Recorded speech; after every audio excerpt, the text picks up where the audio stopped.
四正卦，都要跳过去，因为64卦嘛，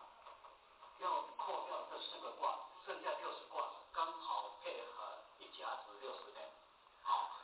那么坎卦我们就跳过去了。民国83年是洪水患，对不对？民国84年三岁芒，民国85年地水师，民国86年天山遁，民国87年就是折山县，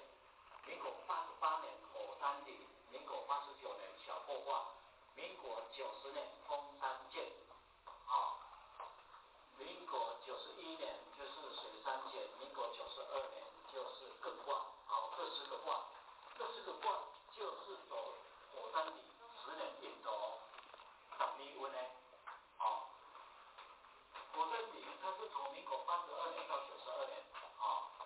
走10年。那么民国88年也是走到火山里，对不对？那之前有跟各位讲过嘛，